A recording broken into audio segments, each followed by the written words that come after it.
That's pure narcissism at work, by the way.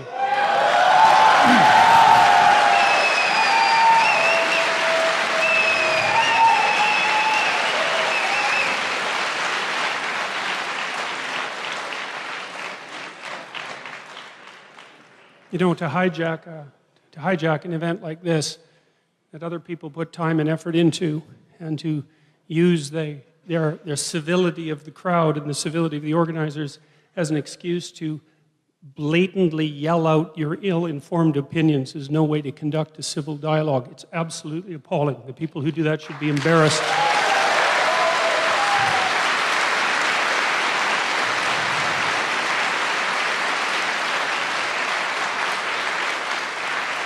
I guess I would also say that as students and as faculty members, you shouldn't put up with it.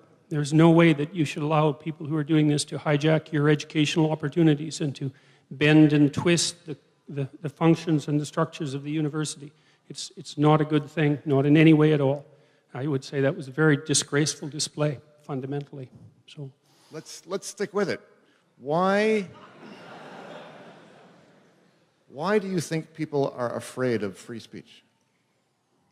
Well, you know, people develop an ideological view of the world because they don't want to think through things in real detail, and they're aided and abetted in that endeavor by their pathological professors who are feeding them, what would I say, an oversimplified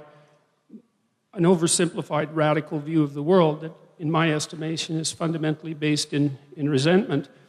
Not that there's no reason for, say, a left-wing view of the world, and we can get to that later. It's easy virtue. You know, you can stand up in front of 900 people with your placard and your screeching, and you can declaim to the entire audience your fundamental moral superiority. You can tell everyone at once that they're all beneath you and you're standing for the right thing, and absolutely none of that is earned. You know, like what the hell was that? No, seriously, man. It's just complete misbehavior. It's embarrassing. And the fact that the people who do that don't have enough sense to go hide their head in shame just tells you how badly socialized they are and how terribly educated they are. And the thing that's so awful is that there are professors and educators who promote that. They say, well, that's how you change the world. It's like, it is how you change the world, but it's certainly not how you make it better. You make it worse, clearly. You know, there's no comfort in that. And there's nothing about it that's impressive. It's no better in some sense than a 2-year-old having a tantrum on the floor. It shows, as far as I'm concerned, it approximates the same level of psychosocial development. So, and the fact that this is happening continually at universities it truly makes me embarrassed to be associated with the university. And I say that with great displeasure because, you know, I've been working for great universities for a very long time, and the university is an absolutely remarkable institution. You know, it's survived for 1,000 years, and to see it brought down by people whose behavior would be out of place at a 4-year-old's birthday party is something abysmal to behold. So what about the actions of government now? Because it is government, after all, that is the source of this compelled speech, as well as other ways in which they seek to restrict speech. But the compelled speech is the most egregious form of violation of freedom of expression. So tell us about that. Well, I've been trying to sort this out because, you know, if you're a clinician, I would say one of the problems you always have when you're dealing with behavior that's gone astray is to understand at what level of analysis you should address it. You know, is it a theological problem? Is it a philosophical problem? Is it a psychological problem? Is it social? Is it economic? Like, these are very complicated questions. Is it a trivial issue? Is it an issue of rights? Is it something else? The people who put in Bill C-16, for example, and its associated legislation, make the claim that it's a legislative movement that's facilitated by nothing but compassion and desire to expand the domain of let's say, of rights and freedoms. And, you know, there's nothing wrong in principle with expanding the domain of rights and freedoms, except, of course, for every right and for every freedom, there's an attendant responsibility and obligation, so you have to keep that in mind. When I looked at Bill C-16 and the legislation that surrounded it, especially that was written by the Ontario Human Rights Commission, the policies that surrounded it, and also the policies that gave rise to the social justice tribunals, named social justice tribunals, appallingly enough, that gave rise to those tribunals in Ontario. The things I read just made my hair stand on end, you know. The social justice tribunals have the right to place themselves outside of outside of jurisprudential precedents. It's like, what the hell is that? It's really, you're going to make the case. The only way I think that you could justify doing that is that if you tortured yourself into the ideological proposition that English common law is somehow an oppressive branch of the patriarchy, and because of that you have every right and even obligation to place yourself outside of its structure of precedent. But we don't want to place ourselves outside of the structure of precedent of English common law, I can tell you that. It's one of the supreme achievements of the human race. It's produced societies that are as free and as productive as any societies have ever been anywhere on the planet, and certainly are now. And to dare to state that you would place yourself outside of that precedent, that's the sort of thing that made my hair stand on end.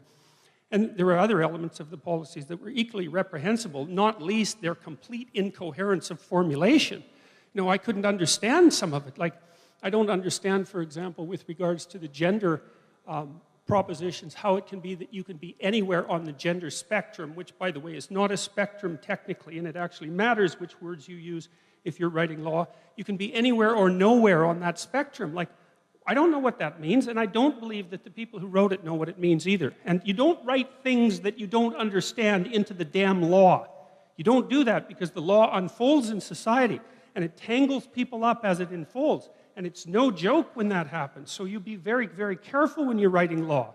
And you certainly don't want to write law to push forward your ideological commitments, especially in the face of precedent, because precedent is what keeps law from degenerating into ideology, essentially. And so to answer your question, you know, more fundamentally, I don't believe that this argument has ever been about the rights of transgender people. I think that it's an attempt by the radical left ideologues to push their ideological agenda forward using attempts to manipulate the linguistic domain. And I'm not willing to cede the linguistic domain because I don't think there are anything more important than the words that you use. And then when the government says, well, you should start using these words, you should start thinking hard about your damn government, because your words are no different than your thoughts, and your thoughts orient you in the world. And if someone's going to tell you what it is that you have to think, then they're going to disorient you in the world. And I wouldn't recommend that, because there's lots of terrible things that can happen to you. And if you're disoriented, you're going to run into a very large number of them. So that's how it looks to me. So, but the ideological context of this seems like something has changed, yes? Because if you think back decades earlier, liberals were the champions of free speech. Yes, it was the conservatives at a certain moment in time who were the censors. You know, they sought to curb blasphemy and obscenity, sedition, and so on. And the liberals said, no, free speech is the way we want to go. And yet today, that has flipped.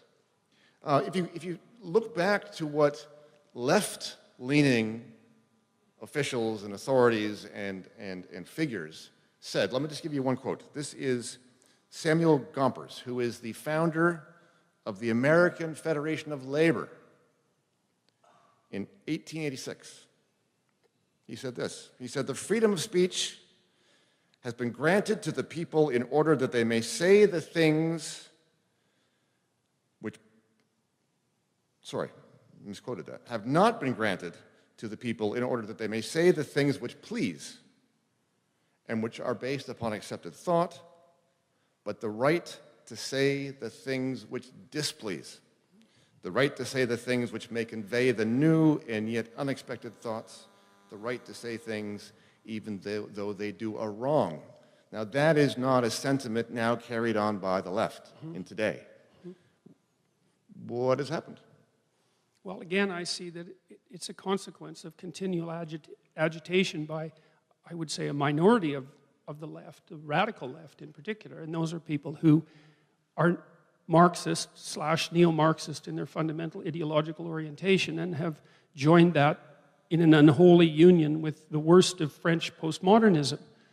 And they push it forward ideological certainty. And The thing that's really distressing about that is that if you know anything about the history of oppressed people, let's say, much as I hate to engage in that particular form of dialogue under the current conditions, it's pretty obvious that its freedom of speech is a freedom that's particularly important for people who don't have anything else. Right? If you're supporting freedom of speech, you're not supporting the status quo. I mean, just think about it. Let's use the logic of the radical leftists and assume that society is a tyrannical hierarchy and the people at the top have the upper hand in everything, including access to communication.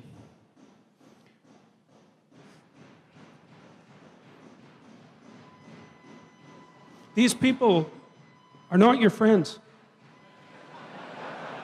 They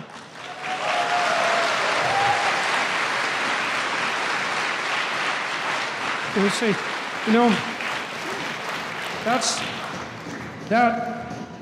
and mark my words, that's the sounds of the barbarians pounding at the gates. Right.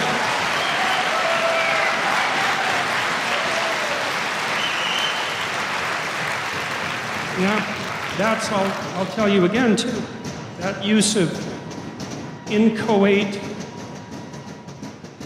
what would you call it? Inchoate sensation is the best formulation of their argument.